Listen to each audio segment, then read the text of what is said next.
ரதத்தை செலுத்தும் மகாவீரனான தசரதன். தசரதன் எப்பேற்பட்டவன் தெரிஞ்சுக்க வேண்டாமா? 10 திக்கிலையும் அப்படி நினைச்சான்னா 10 திக்கிலையும் ரதத்துல போவானாம். அப்படிப்பட்டதான சாமர்த்தியசாலி, அப்படிப்பட்டதான வீரன், அப்படிப்பட்டதான சூரன் தசரதன். சரி, ராமன் எப்பேற்பட்டவன் தான்? ஜெய ஜெய மகாவீரா மகாவீர தௌதேஜா வீரா சத்யவிரதா அனபாய சாகசா அசகாய சூரா. எப்பேற்பட்டவன்னா நம்ம கதாநாயகன் ராமபிரானோ எதிலையும் குறைவில்லாதவனா. அதனால ஜெய ஜெய மகாவீரனா இருக்கக்கூடியவன். அது மட்டும் இல்லாம சத்யபிரதன், சத்திய நிஷ்டை உடையவன், தர்ம பிரபு, எதுக்கும் அஞ்சா நெஞ்ச உடையவன். பார்ஸ்வத்திலே பயமில்லை. பார்ஸ்வம்னா பக்கத்துல, விரோதிகள் கிடையாது.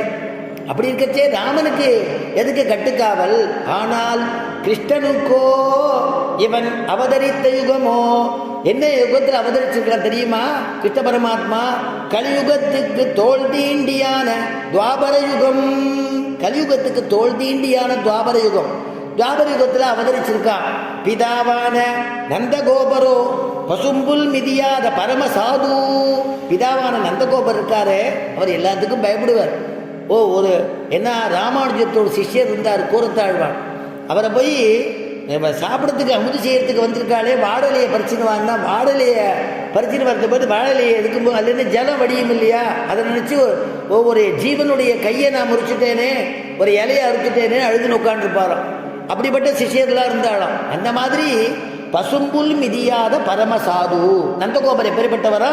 பசும்புல்ல கூட மெதிச்சுடாமல் இருக்கணுமேனு ஜாக்கிரதையாக நடந்து போகக்கூடியவரா. அது மட்டும் இல்லாம இந்த கிருஷ்ணனுக்கு என்னன்னா எப்பேற்பட்டவன் தெரியுமா? கிருஷ்ணன் எடுத்தார் கைப்பிள்ளை. யார் இந்த கிருஷ்ணனை கொஞ்சினாலும் உடனே அவன் சொன்னபடி கேட்பானான். கள்ளக்கபடமே அவனுக்கு தெரியாதான். அதனால எடுத்தார் கைப்பிள்ளை. ஊரெல்லாம் புல் பூண்டி எல்லாம் அசுரர்கள். திடீர்னு பார்க்குறா, அடையடே வளாம்பரம் சூப்பராக இருக்கே அப்படின்னா வளாம்பர ரூபத்தில் ஒரு அசுரம் வந்துடுறான். ஓஹோ, மாடு கண்ணுக்குட்டியெல்லாம் சூப்பராக இருக்கே, இவ்வளவு மாடு கண்ணுக்குட்டி அழகாக இருக்கே, இந்த கொட்டக்கார அண்ணா இருக்கேன்னு நினச்சிட்டே இருக்கச்சே ஒரு கண்ணுக்குட்டி ரூபத்தில் ஒரு அசுரம் வந்துடுறானா. இப்படி ஊரெல்லாம் புல் பூண்டுகள் எல்லாம் அசுரர்கள் வந்துடுறா. பார்ஸ்வத்திலே விரோதிகள் பயம். பார்ஸ்வத்திலே கம்சன் முதலான விரோதிகள். பார்ஸ்வத்திலேன்னா பக்கத்தில் என்ன அர்த்தம்? கம்சன் முதலான விரோதிகள் எல்லாரும் இருக்காளே. இப்படி எல்லாரும் இருக்கிறதுனால கண்ணனுக்கு காவல் வேண்டும் என்கிறான். அந்த துவாரபாலகால் சொன்னாலாம், கண்ணனுக்குத்தான் காவல் வேணும், கட்டுக்காவல் வேண்டும். உடனே இந்த வெளியில் இருக்கக்கூடிய பெண்மக்கள் சொல்றா, நாங்கள்லாம் ஆயர் சிறுமியர் தானே, ஆயர் சிறுமியரும் நாங்கள்லாம் ஆயர் சிறுமியர்கள், அதுலேயும் பெண்கள், பெண் குட்டி நாங்கள், எங்களை நீ விடக்கூடாதாப்பா அப்படின்னு கேட்ட உடனே அந்த துவாரபாலகர் சொல்கிறாள், இந்த மாதிரி தான் நான் பெண்ணுன்னு ஒத்தி வந்தா, பூதனைன்னு பேர்.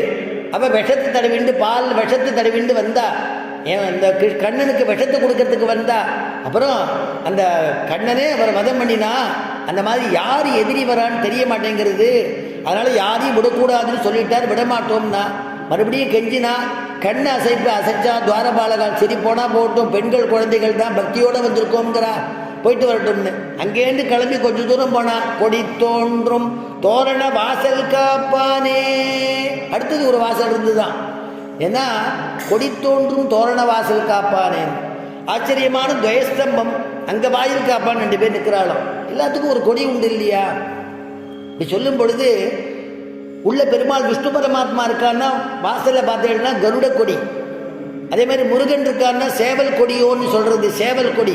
ஒவ்வொருத்தருக்கும் ஒரு கொடி இருக்கு. அந்த மாதிரி அந்த கொடி இருந்ததுன்னா உள்ள அந்த பெருமாள் இருக்கான்னு அர்த்தமா. ராமபிரான் 14 வருஷம் காட்டுக்கு புறப்பட்டு போயிடுறார். ராமபிரானை தேடிட்டு ராமபிரானை அழைச்சி ராஜ்யத்துக்கு முடிசூட்டி வைக்கணும்னு நினைச்சிட்டு இருந்த பரதாழ்வான் அங்கிருந்து கிளம்புறார். விஷயத்தை கேட்டுட்டு நான் போய் ராமனை அழைச்சின்னு வர போறேன் அப்படின்னு சொல்லிட்டு கிளம்புறார். கிளம்பி போனால் பரத்வாஜ ஆசிரமம் வருது.